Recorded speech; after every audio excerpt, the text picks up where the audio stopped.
Hello everyone, welcome back to my channel ready study go by Dhairya Bansal. और आज का जो हमारा टॉपिक होने वाला है वो होने वाला है chapter 3 linear equation in two variable. इससे पहले मैं बोर्ड्स के प्रोस्पेक्टिव से क्लास 10th के दोनों चैप्टर्स फर्स्ट और सेकंड का बेसिक आइडिया, कुछ इंपॉर्टेंट टॉपिक्स और क्वेश्चंस तुम लोगों के सामने लेकर आ चुका हूं। और आज जो हमारा ये चैप्टर है मैं इसके बारे में आपके साथ बात करने वाला हूं। इसमें जो है हमारे बस 3 कंसेप्ट बोर्ड से प्रोस्पेक्टिव से जो है वो इंपॉर्टेंट बचे हैं। सबसे पहला तो आता है कि दी गई दो इक्वेशंस को चेक करना कि उन दोनों इक्वेशंस का जो आंसर है या फिर जो उनके सॉल्यूशन है वो किस टाइप का है, उन इक्वेशंस का नेचर कैसा है।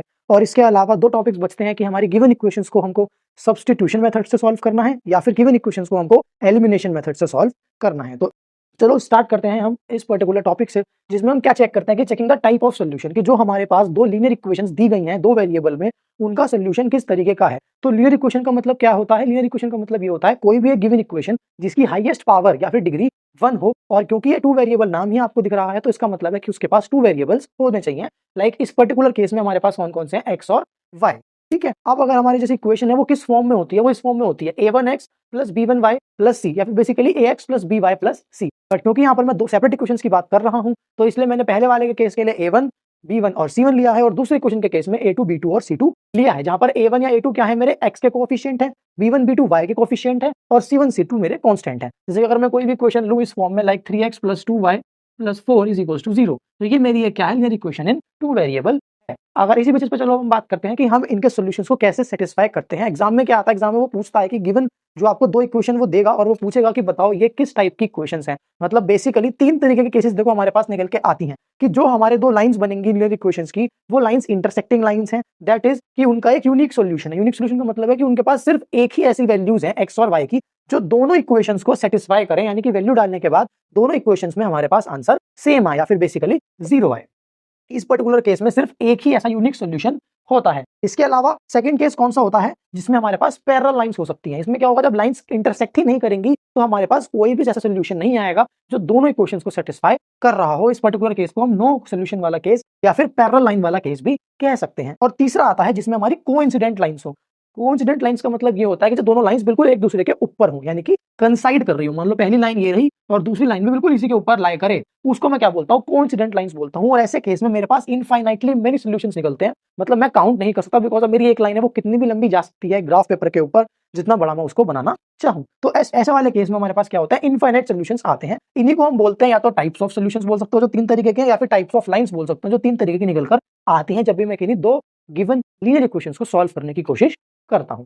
अब इसको कैसे पता लगाएंगे? मान लो एग्जाम में वो पूछें कि बताओ कि जो गिवन लीनियर इक्वेशन है क्या ये पैरेलल है या नहीं है। तो मुझे क्या करना पड़ेगा? पहले मैं अपनी दोनों इक्वेशंस को इस जनरल रिप्रेजेंटेटिव वाले फॉर्म में लाऊंगा। कैसे? ax a1x plus b1y plus c is equal to 0, इस तरीके से लेकर आऊंगा। फिर मैं कंपेयर करूंगा कि यहाँ पर a1 b1 c1 और a2 b2 c2 क्या क्या है। जैसे कि यहाँ पर मेरे पास a1 क्या है 3, b1 क्या है 2 और c1 क्या है 4। अगर मैं ऐसे ही एक और इक्वेशन अपने पास लिख कर छोड़ दूं तो उसमें मैं देखूंगा जरा ध्यान से, तो क्या बनेगा? मेरा a2 क्या है 4, b2 क्या है -3। ध्यान रखना, बिकॉज जनरल रिप्रेजेंटेशन में ये पॉजिटिव है, तो मेरे को हर जगह पॉजिटिव इमेजिन कर अगर नेगेटिव का साइन बचता है तो वो भी अपने b1 b2 c1 c2 वाले केसेस में लेना पड़ेगा। यानी कि यहाँ पर मेरा जो ये b1 की वैल्यू आएगी वो तो पॉजिटिव ही है, पर जो b2 आएगा यहाँ पर वो क्या है? -3 है। ऐसे ही c2 क्या आएगा? 8 है। इमेजिन अगर ये इस तरफ होता 8, यहाँ पर ना होता 8 होकर यहाँ पर हो जाता, तो ये इधर आकर -8 बन जाता। तो अब मेरा ये जनरल रिप्रेजेंटेशन होती और मेरी c2 की फॉर्म, c2 की वैल्यू है वो -8 आती। ठीक है, तो पहले मैं a1 a2 b1 b2 और c1 c2 निकाल लूंगा। उसके बाद मुझे बस इस फॉर्म में डालकर देखना है। क्या करूंगा? a1 अपॉन a2 करूंगा। अगर वो नॉट इक्वल्स टू आया b1 अपॉन b2, जैसे मैं यहाँ पर देखूं कि 3 अपॉन 4 जो है वो 2 अपॉन -3 के बराबर नहीं आया, इसका मतलब मेरे जो ये लाइंस हैं ये कैसी हैं? इंटरसेक्टिंग लाइंस का केस बन रहा है। कैसा केस बन रहा है? इंटरसेक्टिंग लाइंस का, यानी कि इनका कैसा है? यूनिक सोल्यूशन में अगर इनको सॉल्व करूंगा तो निकल कर आएगा। इसके अलावा अगर मैं सेकंड पार्ट में क्या कर सकता हूं मैं, कि मान लो ये तो हो गया कि पहली बार में अनइक्वल हो गया तो c1 अपॉन c2 देखने की जरूरत नहीं पड़ी। पर जस्ट इन केस अगर आप जैसे इसको पुट करते हो और पहला वाला a1 अपॉन a2 और b1 अपॉन b2 इक्वल आ जाते, पर c1 अपॉन c2 इक्वल नहीं आते, तो ऐसा केस मेरा क्या होता है? पैरेलल लाइंस का केस होता है। जब मेरे पास शुरू के दोनों मान, जैसे 3 अपॉन 4 है, यहाँ पर मेरा ऐसा कुछ बनता है ये 6, यहाँ पे मान लो 2 की जगह ये 6 होता और यहाँ पर ये आपका 8 होता। तो अगर ये 8 होता तो इस हिसाब से क्या बनता? ये भी 3 अपॉन 4 बनता, ये प्लस का होता तो ये भी 3 अपॉन 4 बनता। 6 अपॉन 8 जब मैं काटा तो 3 अपॉन 4 बनता। बट c1 अपॉन c2 को बराबर रखने से ये वाला चीज नॉट इक्वल्स टू आ जाती। तो ऐसा पेयर ऑफ लीनियर इक्वेशंस मेरा क्या होता, पैरेलल लाइंस का पेयर होता, यानी कि जब मैं वो इक्वेशंस बनाता तो वो पैरेलल लाइंस निकल कर आती और उनका कोई भी सोल्यूशन निकल कर नहीं आता, बिकॉज सोल्यूशन तब आएगा जब दोनों लाइंस आपकी इंटरसेक्ट करेंगी।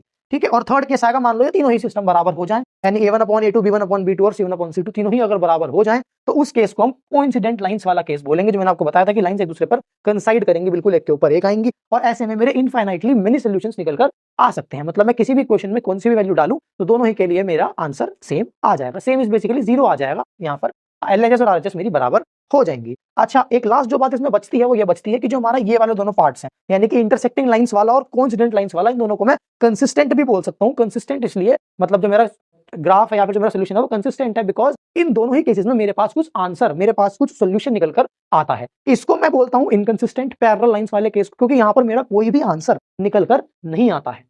ठीक बात है, तो ये मेरी बेसिक सी बात है इन तीनों को जो मुझे चेक करना होता है कि मेरा जो given pair of linear equations है उसका सोल्यूशन का नेचर या लाइन का नेचर कैसा है। तीन नेचर निकल के मेरे सामने आ चुके हैं, इसका आप स्क्रीनशॉट भी ले सकते हो, क्योंकि ज्यादातर जो कंफ्यूजन होती है वो यहीं पर होती है। तो क्लियर रहता है, इन दोनों में कंफ्यूजन रहती है, तो ध्यान ऐसे रखना कि जब तीनों बराबर होंगे तो ऑब्वियस बात है तीनों बराबर है मतलब सब बराबर है, यानी कि कोइंसिडेंट लाइंस वाला केस है, मेरे इनफाइनाइटली मेनी सॉल्यूशंस निकल कर आते हैं। तो अब हम बात करते हैं सब्स्टिट्यूशन और एलिमिनेशन। तो पहले हम बात करते हैं सब्स्टिट्यूशन मेथड की। दो तरीके हैं, तो पहला तो हमारा है सब्स्टिट्यूशन मेथड। अब इसमें नाम से ही पता लग रहा है कि इनको क्या करना है, सब्स्टिट्यूट करनी है, यानी दोनों ही इक्वेशन में से पहले मैं एक इक्वेशन को लूंगा, उस इक्वेशन में से किसी भी एक वेरिएबल की वैल्यू निकालूंगा और दूसरे वाले में पुट कर दूंगा। जैसे यहाँ पे मेरा क्वेश्चन क्या है कि difference between two number is 26 and one number is 3 times the other number. तो दोनों नंबर्स हमको निकालने हैं। तो यहाँ पर मेरा तरीका क्या है, मैं दोनों नंबर्स को पहले तो सिलेक्ट करूंगा कि लेट एक्स एंड वाई, मतलब कि पहला नंबर मैंने एक्स माना और दूसरा नंबर वाई माना। अब क्योंकि उसने बोला है कि दोनों नंबर्स का डिफरेंस 26 है, यानी कोई सा एक नंबर बड़ा होगा और कोई सा एक नंबर छोटा होगा, तो मैंने मान लो एक्स वाले को ग्रेटर नंबर मान लिया और वाई को स्मॉलर नंबर मान लिया।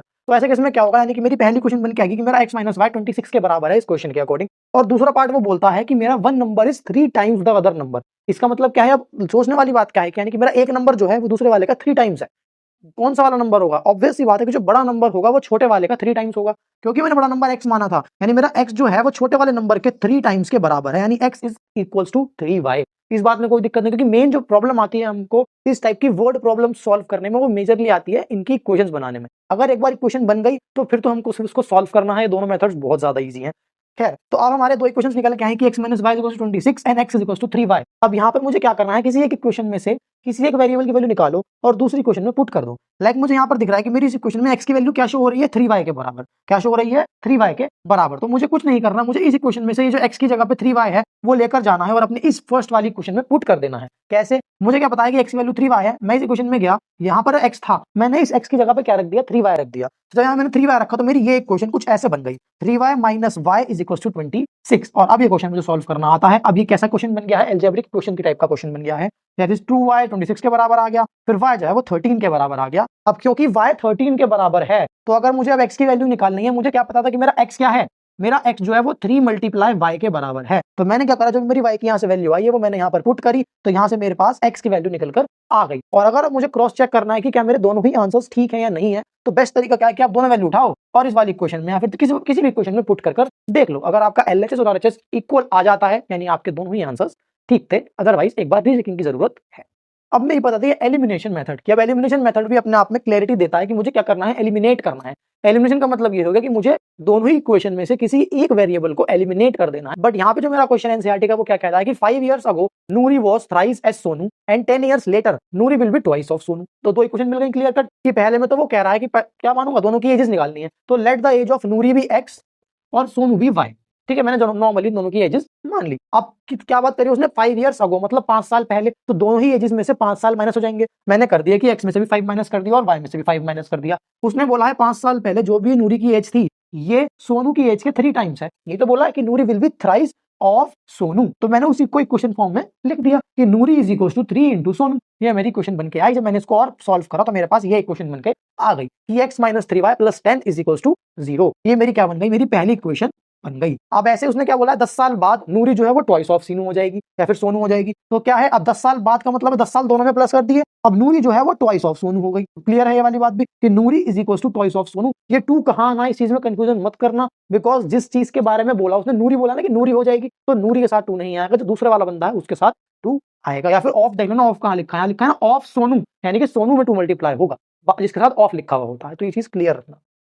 फिर जब मैंने इस इक्वेशन को सॉल्व करा तो मेरे पास ये सेकंड इक्वेशन बनकर आ गई। फिर मुझे अब एलिमिनेशन करना है, मतलब मुझे इन दोनों में से किसी एक वेरिएबल को उड़ा देना है, एलिमिनेट कर देना। मैंने दोनों इक्वेशंस को इस फॉर्म में लिखा।